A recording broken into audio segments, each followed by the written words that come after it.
Tenemos ya aquí a Lev Velázquez, profesor investigador, doctor en pedagogía y ex líder de la Coordinadora Nacional de Trabajadores de la Educación en Michoacán. Lev, muy buenas tardes. Muy buenas tardes, Marta Olivia. Un gusto estar por acá ahora que tú estás dirigiendo en esta ocasión el programa. Sí, sustituyendo temporalmente, ya la próxima semana llega nuestro estimadísimo Julio Astillero. Lev, ¿qué cambios podría considerar que sucedieron en el sexenio del presidente López Obrador? Sobre todo, ¿qué políticas públicas educativas fueron el sello distintivo y cómo podríamos hacer una evaluación del mismo?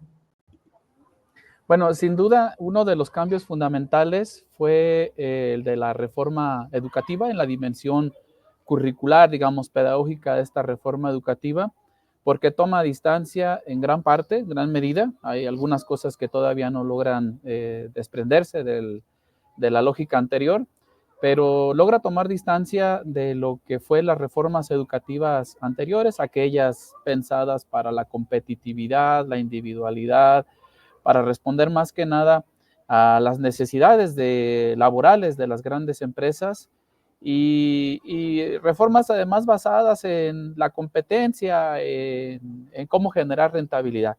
Y creo que en esta reforma actual coloca otros elementos, ¿no? El de las pedagogías críticas, ¿no? Hoy está ese debate justamente en torno a la biblioteca que están mandando a las escuelas, que tiene varios libros de Paulo Freire, uno de los ejes centrales de las pedagogías populares en Latinoamérica, y que bueno, pues esta reforma también logra recuperar otras metodologías de trabajo para los maestros que son más activas, más dinámicas, la autonomía profesional de los docentes, que en otro momento del neoliberalismo pues fueron perseguidos por inventar, por crear, por diseñar libros de texto, currículos alternativos y demás. Hoy, en esta parte de la dimensión curricular, me parece que hay importantes avances ahí. En cuanto a los libros de texto también, porque son libros de texto distintos, justo que están recuperando o son adecuados a estas metodologías más dinámicas, contextualizadas, situadas, que permiten impulsar tipos de planeaciones curriculares comunitarias centradas en el contexto, en las problemáticas sociales, ¿no? Yo creo que ese es un sello distintivo del gobierno federal. Otro de los avances, pues, fue haber eliminado la evaluación punitiva, la que castigaba, la que despedía y que, pues, levantó grandes inconformidades en el sexenio de Peña Nieto, y que, bueno, pues hoy la evaluación, si bien tiene muchas cosas que criticar, ahora lo vamos a hacer, pues ya no es una evaluación que sea para el despido, que sea para correr, digamos, a los maestros, como era la preocupación nuestra hace unos años. Así es, y justamente esa es la pregunta, ¿cuál fue la participación de las y los maestros en la incorporación de este nuevo modelo educativo y sus pedagogías? Es decir, ¿cómo podríamos evaluar en otros sexenios? Estamos hablando de los dos sexenios del Partido Acción Nacional, el sexenio de Enrique Peña Nieto, el Partido Revolucionario Institucional, y este sexenio de la Cuarta T. ¿Cuál podríamos hablar en general de los sellos distintivos y cómo se integran en este gobierno de la Cuarta T? Bueno, hubo una serie de consultas que se hicieron en torno al plan de estudios.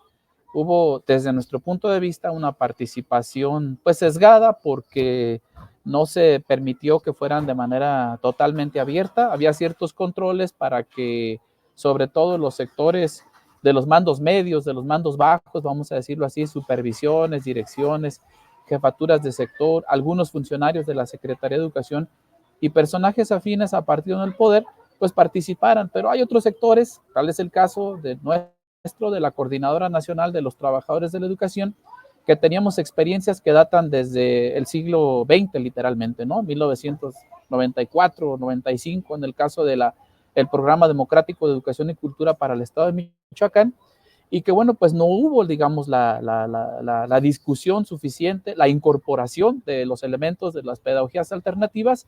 Sí, lateralmente, sí tocan algunas de las cosas, muchas de ellas aparecen en la nueva escuela mexicana, pero aquí el problema es que en aras de impulsar una pedagogía, una escuela para todo el país, pues estas particularidades y contextualizaciones, estas alternativas preexistentes, hoy están justamente en riesgo, ¿no? En los gobiernos anteriores, pues te podría decir, la participación de los maestros fue básicamente nula, nunca nos llamaron siquiera a ponerle una coma, a quitarle un punto, un acento, alguna letra que estuviera dentro del plan de estudios. Hoy, pues con todos estos sesgos, hubo una participación interesante, ¿no? Y bueno, creo que hay, con todo y eso, bueno, está avanzando la reforma educativa, pero hay otros elementos, si tengo tiempo, que me parece que quedaron pendientes de este gobierno y que en todo caso van a ser ya responsabilidad de la siguiente presidenta y la siguiente legislatura, o la actual legislatura que ya entró. Sí, claro. Justamente esa era la tercera pregunta, Lev Velázquez. ¿Cuáles son los retos para el próximo gobierno y cuáles son los que, digamos, de lo que no se hizo en esta administración, que son fundamentales para el avance educativo? Bueno, mire, fundamental para el avance educativo es que los maestros y las maestras tuvieran una profesionalización adecuada a lo que plantea la nueva escuela mexicana. Es decir, si en la nueva escuela mexicana se dice que la educación ya no es competitiva, ya no es individualista, el sistema de profesionalización del magisterio tampoco puede ser competitivo e individualista.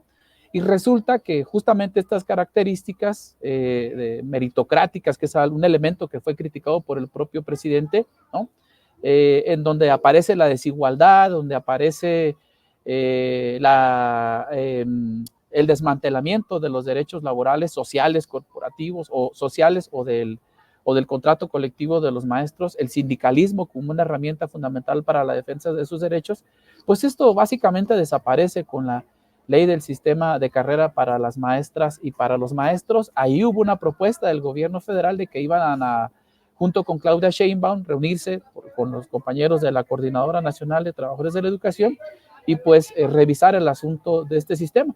Hasta ahora no ha sucedido la reunión, parece que podría ser este miércoles, tanto con el presidente como con la presidenta entrante. Y bueno, pues al anuncio de Claudia Sheinbaum de decir se anula la UCICAM, pero se va a construir otro sistema. Ahí sería muy lamentable que el otro sistema pues fuera igual con otro nombre, ¿no? Como ha sucedido en otros sexenios, el servicio carrera magisterial por servicio profesional docente y después por sistema de carrera para maestras y maestros, pero que sostiene este elemento de competitividad, individualismo, despojo de los derechos laborales. Sería muy lamentable, ¿no? Pero bueno, ahí está la propuesta, esperemos que pueda resultar algo bueno. Lo cierto es que tampoco es parte de la agenda legislativa de Morena, del partido en el poder, de la coalición de la Cuarta Transformación. Es un elemento que quedaron a deber. Ya se va el presidente de la República y todavía no está la propuesta de cómo se eliminaría, cómo quedaría este sistema de profesionalización. Y el otro elemento tiene que ver justamente también con la democratización del CENTE, ¿no? Se anunció una reforma laboral, una reforma a la ley federal del trabajo, donde se supondría que los sindicatos entrarían o elegirían a sus representaciones bajo un esquema democrático en el que las maestras y los maestros podrían participar de manera libre, con el voto personal, directo, secreto, ¿no? Y que esto democratizaría el CENTE, ¿no? Un sindicato que pues, ha sido un lastre para la democracia de nuestro país. Y pues hoy, después de que se hizo esta reforma a la Ley Federal del Trabajo, pues yo te lo puedo decir con toda claridad y sinceridad, no existe, ya pasaron por ahí más de 40 secciones sindicales del CENTE, no existe absolutamente ninguna representación sindical de las secciones de los estados que sea democrática, a pesar de que ya atravesaron por este supuesto sistema de democratización. Y tampoco se democratizó el Sindicato Nacional. Tan no es así que Cepeda Salas es hoy senador plurinominal por Morena, que su periodo se terminó en el mes de febrero. Él está fungiendo como secretario general del CENTE y a la vez como senador de Morena, lo cual pues es antiético a todas luces, se pierde independencia, autonomía, tú no puedes ser parte del Estado y a su vez ser representante de los trabajadores. Y lo peor de todo es que según lo que se ha filtrado, lo que se ha dicho más bien por parte del propio secretario general del CENTE, es que la renovación de esta dirigencia nacional sería hasta 2025. Es decir, la promesa de la democratización del sindicato, las condiciones aquellas de piso igual para todos igual y que esto pudiera efectivamente democratizar el sindicato, uno de los sindicatos más antidemocráticos del país, pues no sucedió, ¿no? Definitivamente. Y el otro elemento, pues tiene... Sí, Sí, el otro, ujú. perdón que lo interrumpa antes de que se vaya a otro tema, y en este sentido es un disfraz de este Cepeda que esté en Morena, porque pareciera que se responde más a intereses políticos que intereses de democratizar. Y me parece que, y quiero hacerle esta pregunta para cerrar, Mario Delgado en la Secretaría de Educación Pública, ¿qué piensa al respecto? Que es muy lamentable, porque Mario Delgado está ahí para ser operador político, está ahí para hacer acuerdos cupulares, como los hizo, como lo supo hacer al frente de su partido. Mario Delgado representa el pasado, ¿no? En palabras de la propia Cuarta Transformación, quien presentó la reforma de Enrique Peña Nieto que generó descontentos de cientos de miles de maestros a nivel nacional. Él ha sido responsable de todo este despojo laboral de los maestros, de una reforma que además promovió la privatización de las escuelas, y es lamentable que hoy lo premien al frente de la Secretaría de Educación. No tiene ninguna credencial educativa, pedagógica, jamás se involucró en la construcción de la nueva escuela mexicana, ¿no? Y otro pendiente, bueno, para acortar también, otro pendiente tiene que ver con la ley del ISSSTE, ¿no? A pesar de que el presidente hizo un compromiso con el Magisterio Democrático Nacional de que iba a quitar la ley del ISSSTE justo precisamente en este debate, en aquel momento 2007, donde se presentaron 2.400.000 amparos contra la ley del ISSSTE y que la Suprema Corte de Justicia resolvió que no, que la ley del ISSSTE avanzaba, entregó las cuentas de los trabajadores a la iniciativa privada, las AFORES, introdujo una tabla de jubilación que lleva hasta más de 60 años a los compañeros trabajadores federales a tener que jubilarse, es mucho más tiempo del que deberían trabajar. Y el presidente decía que había que revisar la ley del ISSSTE, pero lo cierto es que tampoco en este paquete de reformas que se están discutiendo en las cámaras legislativas está la ley del ISSSTE, echar para atrás la UMA, es decir, esta UMA, unidad de medida y actualización, que precarizó también las pensiones de los trabajadores, no está presente. Y me parece que pues ahí sería una obligación de la propia Claudia Sheinbaum de poder presentar estas iniciativas que fueron compromiso con el magisterio. Si no, seguramente, Marta Olivia, otra vez veremos a los maestros en las calles, y eso quizás sea más pronto de lo que se esperaba. Bien, pues estaremos muy al pendiente, profesor Lev Velázquez Barriga, de todos los pasos, porque si en efecto se está hablando de avances en una parte, se tienen que dar también en lo que se refiere a la democratización y sobre todo a la atención y los pendientes que no se resolvieron. Gracias por esta vez. Gracias a ustedes y a la audiencia. Gracias, muy buenas tardes.